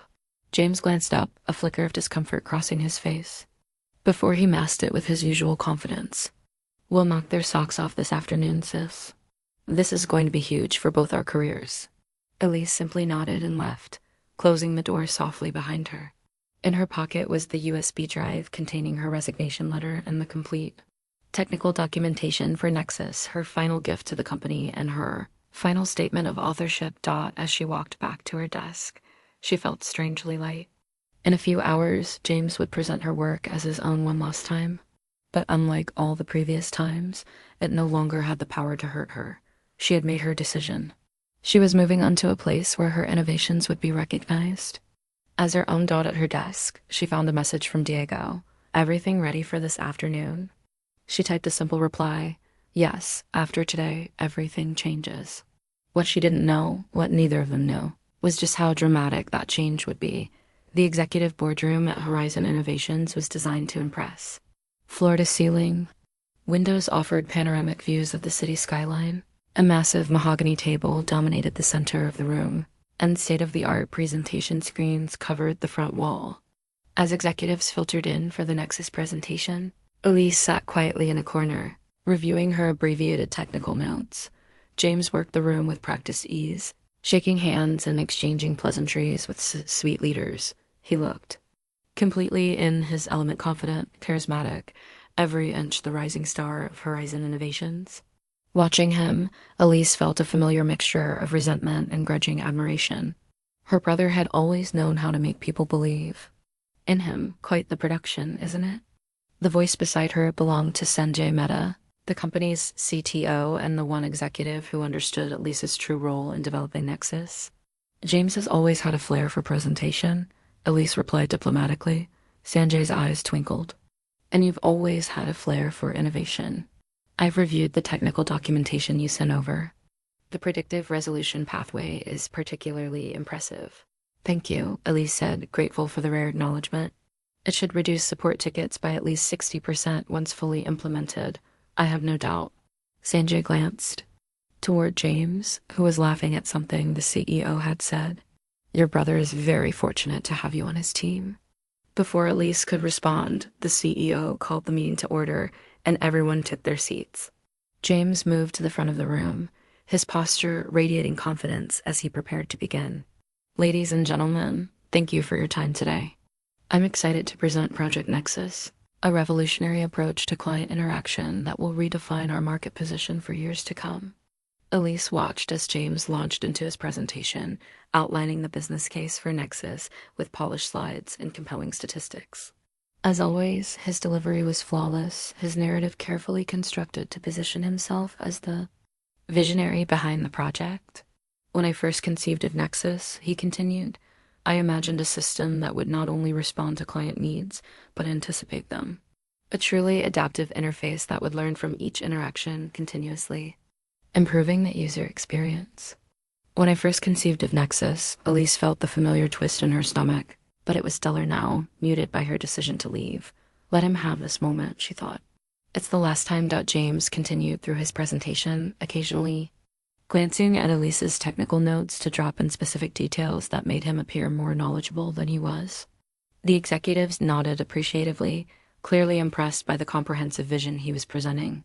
The heart of Nexus, James explained, displaying a simplified diagram of the system architecture, is what I call the predictive resolution pathway, an algorithm that identifies potential client issues before they become problems, what I call. As if he had named it, as if he had created it, as if the months of research and development that went into that algorithm were his. Elise glanced at her watch. James had been presenting for 30 minutes, leaving 15 minutes for his conclusion and her technical overview. At this rate, her section would be even shorter than the 5 minutes he had suggested that morning. As if reading her thoughts, James turned slightly in her direction. Now, I'd like to hand over to Elise Chun, who will provide a brief technical overview of the implementation details. Brief technical overview, implementation details. The careful phrasing positioned her as merely executing his vision rather than creating the innovation itself. Elise rose and moved to the front of the room, passing James as he took a seat.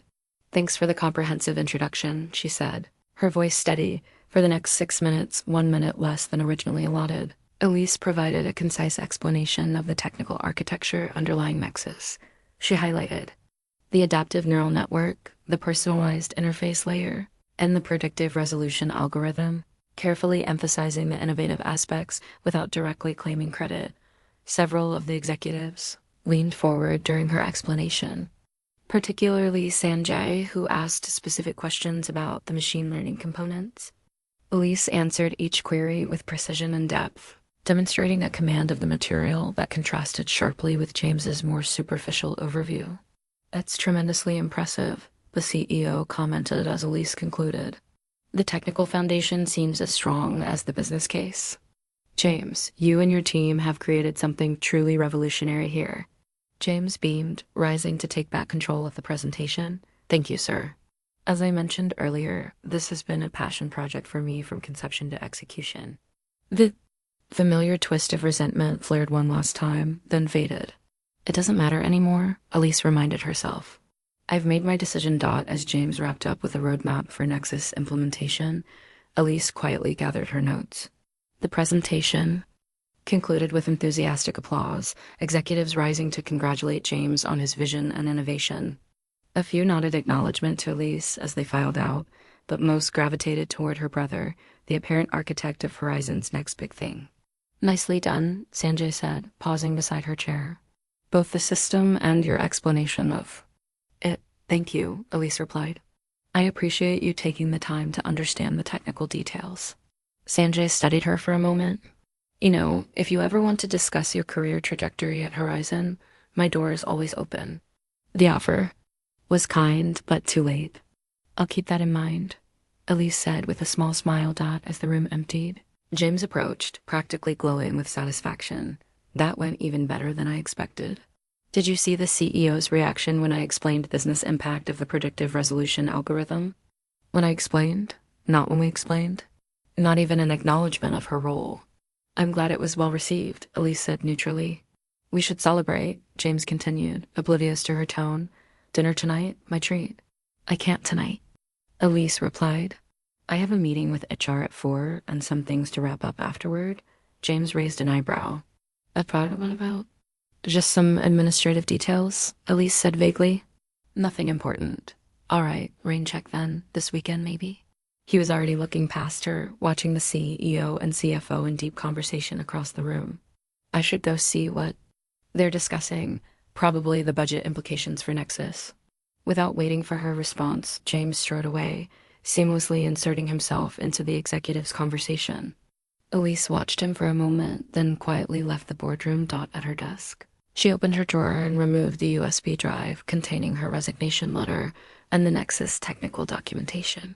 4 o'clock couldn't come soon enough. The morning after Elise submitted her resignation, her phone began buzzing at 7:13 a.m. Half awake, she reached for it on her nightstand, expecting to see her parents' number. She'd called them the night before to explain her decision to leave Horizon. Instead, a cascade of notifications filled her screen: missed calls, text messages, emails, all from colleagues at Horizon. Fully alert now, she sat up in bed and opened the first message from Priya. "Oh my God, what is happening?" James was just escorted out of the building by security. "Everyone's saying it has something to do with Nexus. Call me." Elise stared at the message in disbelief. James, escorted out by security? It seemed impossible. She quickly scrolled through the other messages, each more urgent than the last. "Elise, please call in ASAP. Emergency meeting at 9. Her team manager. Did you know about this? A colleague from engineering. The whole company is in chaos. Where are you?" Another developer. The most puzzling message was from Sanjay, the CTO. "I should have seen it sooner. We need to talk. Please come in today, despite your resignation." Elise's hands trembled slightly as she called Diego. He answered on the first ring. "I was about to call you," he said, his voice tight. "Have you seen the messages?" "Yes, but I don't understand. What happened with James?" Diego took a deep breath. "After you left yesterday, he got pulled into an emergency meeting with the CEO, Sanjay, and HR. This morning when he arrived, security was waiting. They confiscated his laptop and escorted him out." "But why?" Elise pressed, her mind racing. "Does this have something to do with my resignation?" In a way, Diego said carefully. After you submitted your resignation letter and the Nexus documentation to HR, they apparently brought it to Sanjay's attention immediately. He compared it with some other evidence that had recently come to light and called the emergency meeting. What evidence? Diego hesitated. I think it's better if you come in and hear it directly from them. There's an all-hands meeting at 10, Elise. Arrived at Horizon 45 minutes later. Her resignation letter is still technically in effect, but her departure, now complicated by whatever chaos had erupted in her absence. The office was buzzing with speculation. Small groups of employees huddled in corners, conversations stopping abruptly when she walked by. She made her way to Sanjay's office, where his assistant immediately ushered her in. The CTO was standing at his window, hands clasped behind his back, but he turned when she entered. Elise, thank you for coming in. Please sit down. His expression was grave but not unfriendly. As she took a seat, Elise noticed several documents spread across Sanjay's desk, including what appeared to be her resignation letter. I'm confused about what's happening, she began. I've received dozens of messages about James. Your brother has been terminated, Sanjay said directly, for intellectual property theft, fraudulent representation, and violation of our code of conduct. Elise felt as if the air had been sucked from the room. Despite years of James taking credit for her work, she had never imagined it ending like this, so abruptly, so publicly. I don't understand, she managed. What changed? Sanjay sat down across from her, folding his hands on the desk. Several things converged at once. Your resignation letter and the comprehensive Nexus documentation you provided raised serious questions about project authorship. Simultaneously, we received an anonymous submission of evidence showing a pattern of James claiming credit for work he didn't create specifically. Your work. An anonymous submission. Elise's mind immediately went to Diego and his meticulously compiled dossier. Had he sent it? But he would have told her if he had. The evidence was extensive, Sanjay continued. Server logs, file creation timestamps, even video footage of you working on projects that James later presented as his own. It painted a clear picture of systematic intellectual theft over several years. Elise sat in stunned silence, trying to process what she was hearing. She had never intended for James to be fired. She had just wanted to move on, to find recognition elsewhere. When confronted with the evidence, Sanjay went on, James initially denied everything. But when we showed him the server logs and the other documentation, he became defensive. He claimed that as your manager, he had every right to present your work as coming from his department. But when pressed on specific technical details of Nexus that only its creator would know, he couldn't answer. What happened then? Elise asked quietly. He lost his composure, Sanjay said diplomatically. Made some statements that violated our code of conduct. The CEO had no choice but to terminate him, effective immediately. Elise closed her eyes briefly, imagining the scene. James had always relied on his charm and confidence. When those failed, he had few resources to fall back on. I never intended for this to happen, she said. I just wanted to leave quietly to find somewhere my contributions would be recognized. I understand that, Sanjay replied. Your resignation letter made that clear. But once we had evidence of systematic intellectual theft, we had to act. It wasn't just about you, Elise. It was about the integrity of our entire innovation process. He paused, studying her face. Which brings me to the next question. In light of these developments, would you reconsider your resignation? The question caught Elise off guard. She had been so certain about her decision to leave, had already accepted the position at Lumina Technologies. But now, with James gone, and the truth about her contributions revealed, I don't know, she admitted. This is all happening so fast. I understand, Sanjay said. Take some time to think about it, but I want you to know that if you stay, things will be different. We're announcing your role as the true creator of Nexus at the all-hands meeting, and there would be a promotion and appropriate recognition for your contributions. Elise nodded slowly, her mind whirling with conflicting emotions. Relief that the truth had finally come to light, guilt over James's public humiliation, uncertainty about her own future. What about the anonymous submission? She asked suddenly. Do you know who sent it? Sanjay hesitated. The submission was anonymous, but the evidence was clearly compiled by someone with access to our servers and security systems. We have our suspicions, but at this point, were more concerned with correcting the record than identifying the whistleblower. Diego. It had to be Diego. But why hadn't he told her he was planning to submit the evidence? The all-hands meeting starts in 20 minutes, Sanjay said, glancing at his watch. I'd like you to be there, if you're comfortable with it. People will have questions, and your presence would help manage the transition. I'll be there, Elise agreed, still trying to process everything. As she left Sanjay's office, her phone buzzed with a text from Diego. Can we talk before the meeting? Server room. Elise made her way through the still buzzing office to their usual meeting place. Diego was waiting, his expression a mixture of concern and resolution. Was it you? She asked without preamble. Did you submit the evidence about James? Diego met her gaze steadily. Yes. Why didn't you tell me? Elise asked, her voice barely above a whisper in the humming server room. I would never have asked you to do that. Diego leaned against a server rack, his expression somber. That's exactly why I didn't tell you. You've spent years protecting James, even as he took credit for your work. You wouldn't have approved, and I respected that. But when I saw your resignation letter, You read my resignation letter? Elisa's eyes widened. How? I didn't access it directly, Diego clarified. HR sent it to Sanjay, who asked me to verify the technical claims about Nexus. Once I confirmed that you were indeed the sole creator, I made the decision to submit the full dossier. Elise sank into a chair, emotion swirling. I never wanted James to be fired. I just wanted to move on, to build something new somewhere else. I know, Diego said gently. But think about what would have happened if you'd left and I hadn't submitted the evidence. James would have continued claiming credit for Nexus, your masterpiece. And worse, he would have done the same thing too.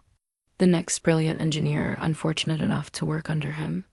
The truth of his words settled over Elise. It wasn't just about her. It was about a pattern that would have continued, affecting others as it had affected her. What will happen to him now? She asked quietly. Diego shook his head. I don't know. His reputation in the company is certainly damaged, but James has always been good at reinventing himself. He'll land on his feet. And what about you? Elise looked up at him. Won't there be consequences for compiling that dossier? I was careful, Diego replied with a small smile. Nothing I did violated company policy. I simply documented patterns that were apparent in our systems and submitted them through proper channels when it became clear there was misconduct. The server room door opened suddenly and Priya poked her head in. There you are. The all-hands is starting in 5 minutes. Everyone's looking for you, Elise.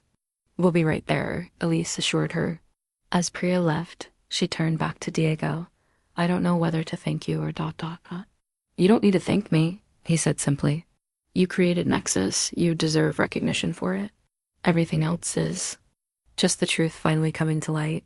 Together, they made their way to the largest conference room, now packed with Horizon employees. The buzz of conversation died down as they entered, all eyes turning to Elise. She felt a moment of panic at the sudden attention, but Sanjay beckoned her to the front of the room where he stood with the CEO and several other executives. Thank you all for coming on such short notice, the CEO began, his expression grave. As many of you have heard, there have been significant developments regarding Project Nexus and its leadership. These developments have led to the immediate termination of James Chen for violations of our Code of Conduct and intellectual property policies. A murmur ran through the room. The CEO continued, What many of you may not know is that the true creator and architect of Project Nexus is Elise Chen, who has been systematically denied credit for this and other innovations over the past several years. He gestured to Elise, and she felt a wave of emotion as her colleagues' expressions shifted from shock to understanding. Many nodded, as if pieces of a puzzle were finally falling into place. Moving forward, the CEO announced, Elise will be leading Project Nexus as our new Director of Innovation, reporting directly to Sanjay. Her first act in this role will be to build a team that reflects our values of collaboration, integrity, and proper attribution of ideas. Director of Innovation. The title James had effectively claimed through his systematic theft of her work was now being offered to her officially. Elise felt dizzy with the sudden reversal of fortune. I know this is all very sudden, the CEO concluded, and there will be many questions in the coming days. But I want to be clear, at Horizon Innovations, we value original thinking and give credit where credit is due. What happened with Project Nexus was unacceptable, and we are committed to ensuring it never happens again. As the meeting broke up, Elise was surrounded by colleagues offering congratulations and, in some cases, apologies for not recognizing what had been happening. Many admitted they had suspected something wasn't right but had never spoken up. I always thought it was strange how James couldn't answer technical questions about his own projects, one developer confessed. The way he deferred to you during presentations was a clue, another added. But he was so confident, so convincing. Throughout the day, Elise alternated between meetings with HR, conversations with Sanjay about her new role, and moments of quiet reflection in the server room. The offer from Lumina Technologies still stood, but with James gone and her contributions finally recognized at Horizon, the decision to leave no longer seemed so clear. Cut dot by late afternoon, her phone had been buzzing continuously with messages from friends, colleagues, and industry contacts who had somehow heard the news. But the one call she was both dreading and expecting hadn't come until she was driving home. Elise, her mother's voice was strained. What's happening? James called us, very upset. He says there's been a terrible misunderstanding at work. Elise sighed, pulling into a parking lot to take the call properly. It's not a misunderstanding, Mom. James has been taking credit for my work for years. The company finally found out, but he says someone framed him, that you're angry because he got promoted instead of you. Of course he would spin it that way. Mom, there's extensive documentation. Server logs, timestamps, video footage. This isn't about jealousy or misunderstanding. James systematically claimed my innovations as his own. Her mother was silent for a long moment. But your siblings, you're supposed to support each other. Support goes both ways, Mom. James wasn't supporting me by taking credit for my work. I just can't believe he would do something like that. Her mother said, her voice small. He's always been so proud of his accomplishments. They weren't his accomplishments, Elise said gently. That's the point. Another long silence. Your father wants to talk to you both to sort this out. Can you come over for dinner this weekend? Elise closed her eyes, exhausted by the emotional roller coaster of the day. Not this weekend, Mom. I need some time. And honestly, this isn't something that can be sorted out over dinner. James made choices that had consequences. I can't fix that for him. After ending the call, Elise sat in her car, watching the sunset paint the sky in shades of orange and pink. Her phone buzzed again, a text from Diego.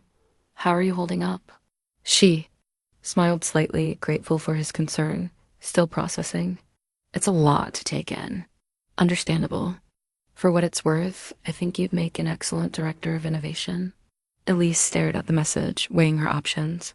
The new position at Horizon would give her the recognition and authority she deserved. The role at Lumina offered a fresh start, away from the complicated history with James. Both had their appeal dot as she drove home. Her phone buzzed one more time. This message was from James himself, the first direct communication since his termination. We need to talk. This isn't over. Elise felt a chill at the implicit threat, but also a newfound strength. For years, she had allowed James to diminish her, to take what was rightfully hers. That time was over. Whatever came next, whether she stayed at Horizon or moved to Lumina, whether she reconciled with James or maintained distance, she would face it on her own terms, with her contributions recognized and her voice heard. For the first time in years, Elise Chun was standing in her own light. For 3 days after James's termination, Elise's apartment became her sanctuary. She took personal time from work, temporarily postponing both her resignation and any decision about the director of innovation role. She needed space to think without the constant barrage of colleagues, questions, and concerned glances. James had called 17 times and sent dozens of messages, alternating between angry accusations, wounded innocence, and desperate pleas. For her to fix this misunderstanding, she had responded only once, a brief text. I need time. Please respect that. Her parents were equally persistent, unable to reconcile their image of their son with the reality of his actions. There must be some way to resolve this without destroying James's career, her father had insisted during their last call. Family stands together, Elise. The irony wasn't lost on her after years of James undermining her career. She was now being asked to sacrifice her integrity to protect his. She had finally asked her parents for the same thing she'd asked James: time and space. On the morning of the fourth day, Elise sat at her kitchen table, two job offers laid out before her.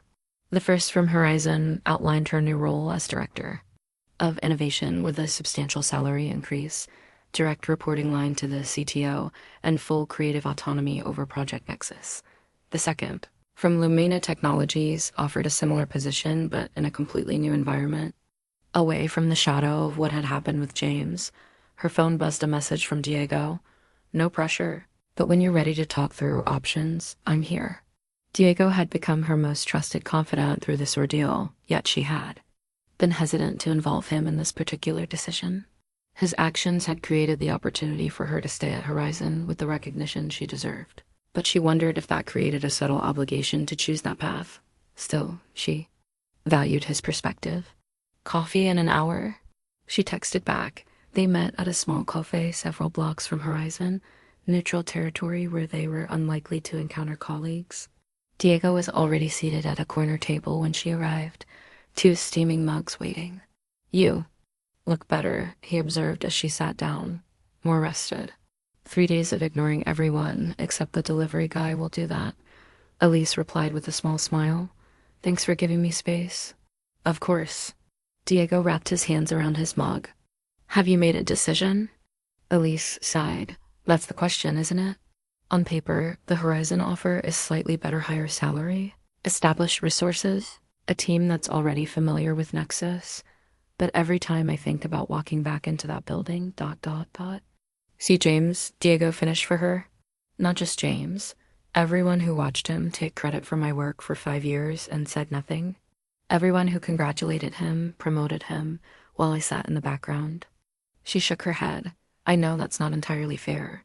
Most people probably had no idea what was happening. But the association is still there. Diego nodded understandingly. And Lumina?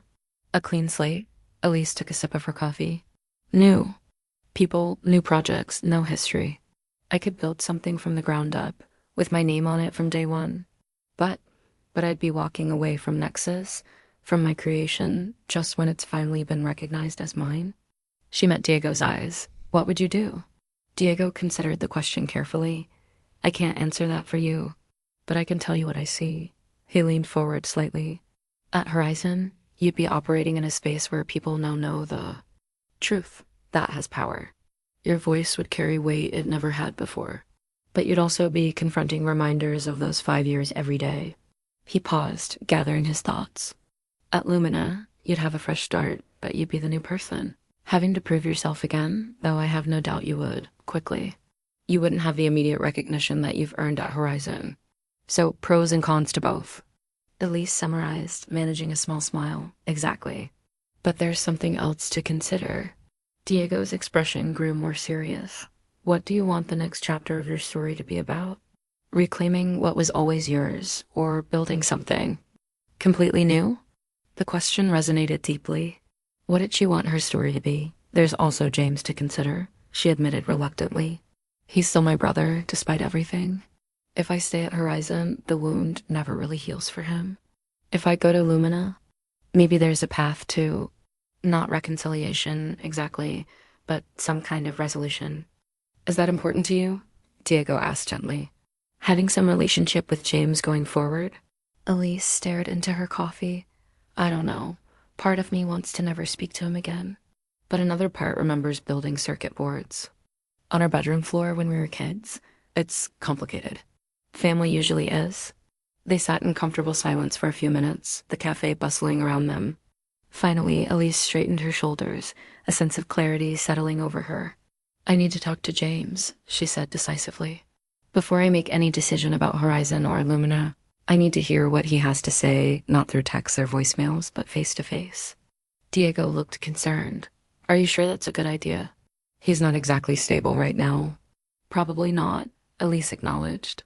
But I can't move forward without closing that chapter, one way or another. As they left the cafe, Diego hesitated. Whatever you decide about James, about the job offers, I want you to know I'm in your corner. No agenda, no pressure. Elise surprised them both by giving him a quick hug. Thank you for everything. Back at her apartment, Elise steeled herself and composed a text to James. We need to talk. Tomorrow, 11 a.m., Riverview Park by the fountain. Just us. His reply came almost instantly. I'll be there.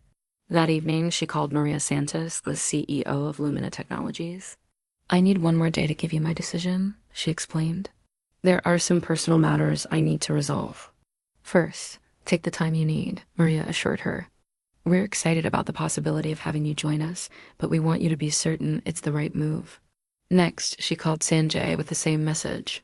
I understand completely, the CTO told her. For what it's worth, the team is hopeful. You'll stay, but we respect whatever choice you make. As night fell, Elise sat on her balcony, watching the city lights flicker in the darkness. Tomorrow's conversation with James would be difficult, possibly painful, but necessary. She needed to hear his side, to understand how he justified his actions to himself. And maybe, just maybe, she needed to give him a chance to hear how those actions had affected her. The decision about her future could wait until that conversation was complete. For now, she allowed herself to feel something she hadn't experienced in years, hope for a future where her work would be recognized as her own. Regardless of which path she chose, Riverview Park was quiet on a weekday morning, just a few joggers and dog walkers meandering along its winding paths.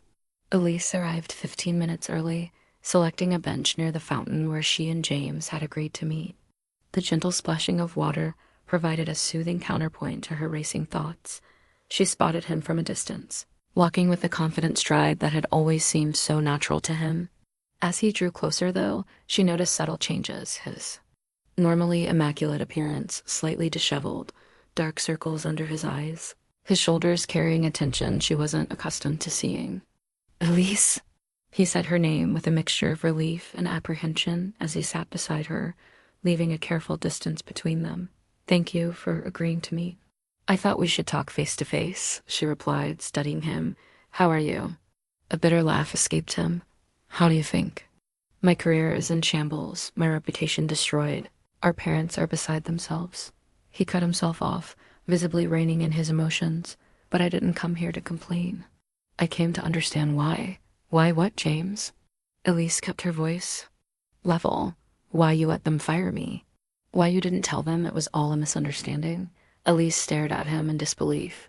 Even now, he was casting himself as the victim, her as the betrayer. A misunderstanding, she repeated slowly. James, you systematically took credit for my work for 5 years. You built your entire career on my innovations. That's not a misunderstanding, it's theft. That's an exaggeration, he protested. We were a team. I presented our work to leadership because I was better at the big picture communications. You were always more comfortable with the technical details. Our work? Elise shook her head. James, you didn't contribute to the development of Nexus at all. Not the concept, not the architecture, not a single line of code. The same was true for every major project you claimed credit for. I secured the resources, got the executive buy-in. After I had already created the innovation, Elise interrupted. You were a good salesman for my ideas, I'll grant you that. But you presented them as your own, letting everyone believe you were the visionary. James was silent for a long moment, staring at the fountain. When he spoke again, his voice had lost some of its defensive edge. Did you know I almost failed out of Stanford? The abrupt change of subject caught Elise off guard. What? Second year, I was flunking 3 classes. Dad had to pull strings with alumni connections to get me another chance. He kept his gaze fixed on the water. You were thriving at MIT, getting perfect grades, publishing papers. Our parents would call me after talking to you, their voices full of pride about your latest accomplishment, then ask why I wasn't doing as well. You never told me that, Elise said quietly. Of course not. I was the older brother, the one who was supposed to pave the way. His hands clenched in his lap. When you helped me get the job at Horizon, I thought it was my chance to finally prove myself. But then I saw how easily innovation came to you, how everyone respected your technical abilities, while I struggled to keep up with basic concepts. So, you decided to take credit for my work instead of developing your own skills? The question held no accusation, only a genuine desire to understand. James flinched slightly. The first time was almost accidental. I was presenting our team's progress, and the executives assumed the concept was mine. I just didn't correct them. When I saw how impressed they were, how it elevated my standing. He trailed off, then added softly, it became easier each time. They sat in silence for several minutes, the fountain's steady rhythm filling the space between them. Elise processed his words, seeing their childhood and professional relationship in a new light. It didn't excuse his actions, but it helped her understand them. I never wanted you to be fired, James, she finally said. I was just leaving. Going somewhere I could be recognized for my own work. But someone sent that dossier, James pointed out.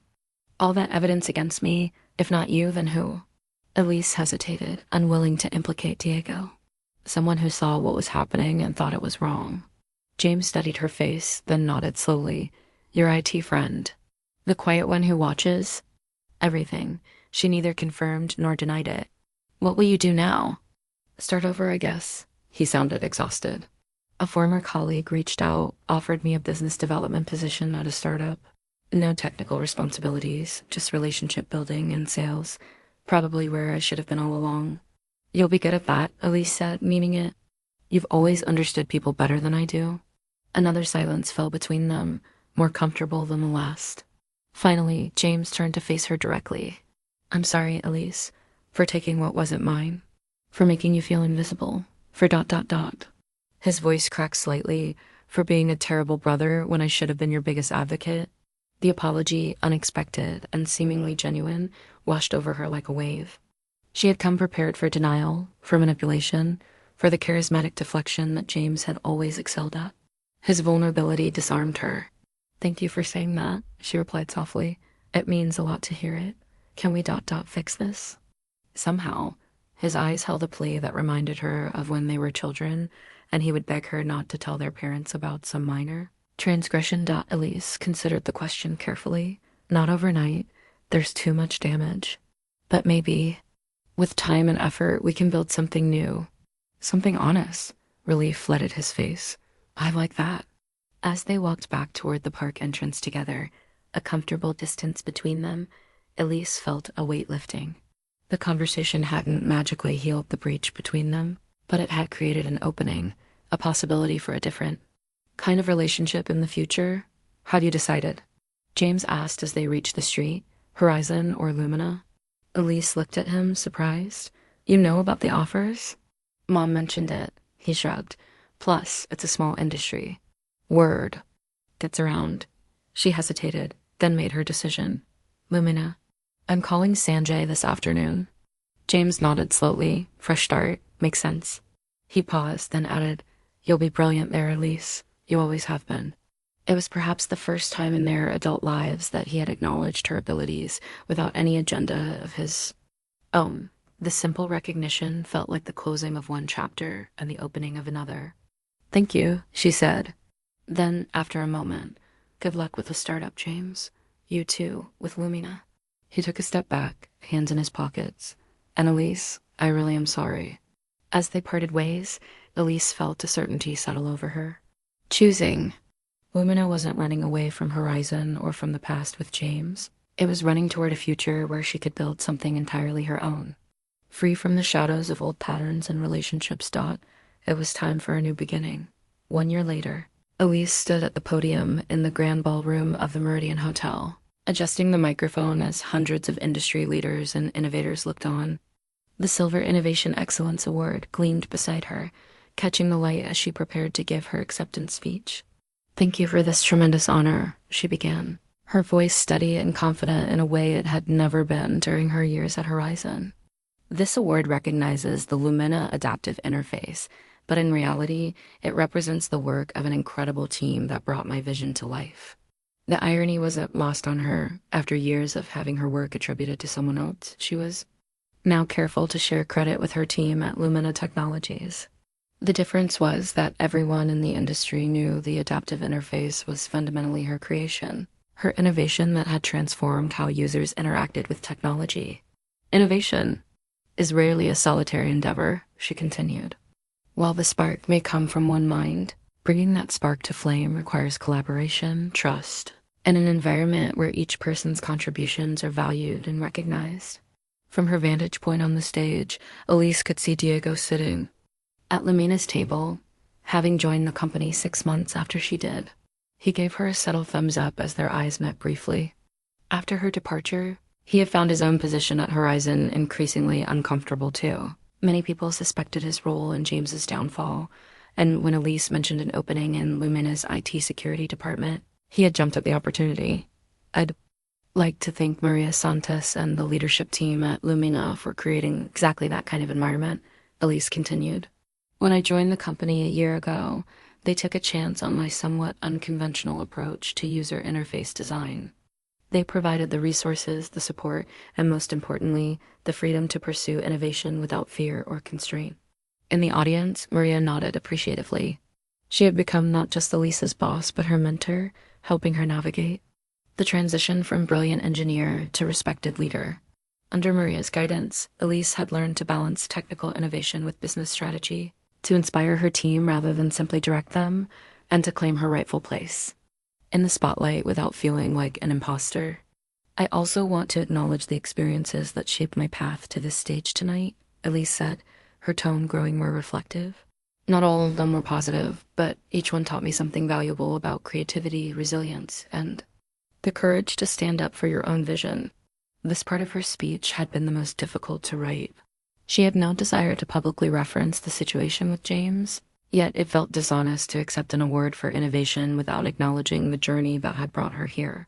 Many of us face moments in our careers when we must choose between the comfortable path and the authentic one, she continued, between accepting limitations others place on us and breaking free to create on our own terms. I'm grateful that I found the courage to choose authenticity, and I encourage everyone in this room to do the same, whether you're just starting out or leading a team of your own. As she concluded her speech to enthusiastic applause, Elise felt a sense of completion. The award was gratifying, but the real victory was in standing on that stage as herself recognized for her contributions, respected for her vision, no longer living in anyone's shadow. At the reception afterward, Elise mingled with industry leaders and fellow innovators, many eager to discuss potential collaborations with Lumina. The adaptive interface had positioned the company as a significant player in the tech world, and Elise as one of its most sought-after talents. Quite a year you've had, Diego commented, joining her at a quiet corner of the reception. Innovation, Excellence Award, feature in Tech Visionary magazine, and I hear rumors of a TED Talk invitation. Elise smiled, shaking her head slightly. Still feels surreal sometimes. A year ago, I was hiding in the server room, watching James take credit for my work, and now you're the one everyone wants to talk to. Diego gestured to the crowd, where several people were clearly waiting for a chance to approach her. How does it feel? Validating, Elise admitted, but also I don't know, grounding. When you've been invisible for so long, sudden recognition forces you to define yourself carefully, to make sure you're being seen for the right reasons. Diego nodded understanding.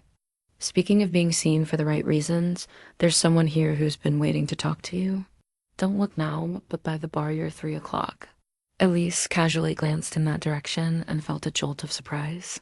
James stood near the bar, looking uncomfortable in his formal attire, clearly out of place among the tech elite. Their eyes met, and he gave a hesitant wave. I didn't know he was coming, Elise said, turning back to Diego. He reached out to Maria last week, asked if he could attend. Said he wanted to be here for your moment. Diego studied her reaction. I can run interference if you'd prefer not to talk to him. Elise considered for a moment, then shook her head. No, it's okay. We've been in touch occasionally. Things are different now. Different was an understatement. After their meeting in the park a year ago, they had maintained a cautious, minimal contact text messages on birthdays and holidays. A brief coffee meeting when they both happened to be in their parents' hometown. The relationship was fragile, nothing like the close bond of their childhood, but it existed, a careful reconstruction built on more honest foundations. I'll give you some space, Diego said, squeezing her shoulder lightly before moving away. To join their colleagues, Elise made her way through the crowd to where James stood waiting, the Innovation Excellence Award still clutched in her hand. Congratulations, he said as she approached. It's well deserved, thank you. She studied him, noting changes from their last meeting. He looked healthier, more at ease with himself. I didn't expect to see you here. I wasn't sure I should come, he admitted, but it felt important somehow to see you receive recognition for your work. To be the one watching from the audience for a change. The simple acknowledgement meant more than any elaborate apology. Could have. How's the startup going? She asked. Growing steadily. We just secured another round of funding. A genuine smile crossed his face. Turns out I'm actually good at sales and relationship building when I'm not trying to be something I'm not. I'm glad to hear that, Elise said, surprised to find she truly meant it. Mom and Dad send their love, James added. They wanted to come, but Dad's knee surgery made travel difficult. They watched the live stream, though. Mom texted me during your speech, said she was crying. Elise smiled at the image. Her relationship with their parents had evolved over the past year as well, as they gradually came to understand what had actually happened between their children. The process had been painful at times, but necessary. I should let you get back. To your admirers, James said, gesturing to the crowd. I just wanted to say congratulations in person and ... He hesitated. I'm proud of you, Elise. Always have been, even when I couldn't show it right. Thank you, James. She impulsively reached out and squeezed his hand briefly. That means a lot. As he moved toward the exit, Elise turned back to the reception, where Diego was deep in conversation with a young engineer from her team, a brilliant woman who reminded Elise somewhat of herself at that age, full of ideas but unsure how to navigate corporate politics. Making her way to their side, Elise caught the end of their conversation. Worried about presenting to leadership, the young woman Zoe was saying. They always seem to respond better to the product managers than to us technical folks. Actually, Elise interjected, I have some experience with that particular challenge. Would you have time for coffee next week? I might have some strategies that could help. Zoe's eyes widened. Really? That would be amazing. Consider it scheduled, Elise smiled. In the meantime, don't downplay your contributions. The technical innovation is the heart of what we do. Never let anyone make you feel it's just implementation details. As the evening wound down, Elise found herself on the hotel balcony, the award beside her on a small table, the city lights spread out below. Diego joined her, 2 glasses of champagne in hand. Quite a night, he commented, handing her one. Quite a year, she corrected, accepting the glass with a smile. They clinked glasses in a silent toast, comfortable in the moment of shared triumph. From invisible engineer to award-winning innovator, from the background to the spotlight, the journey had been challenging, painful at times, but ultimately transformative. So, Diego asked after a comfortable silence, what's next for the renowned Elise Chen? She smiled, looking out at the city skyline. Something new, something entirely my own. And for the first time in her career, she knew with absolute certainty that whatever she created next would be recognized as exactly that, entirely her own.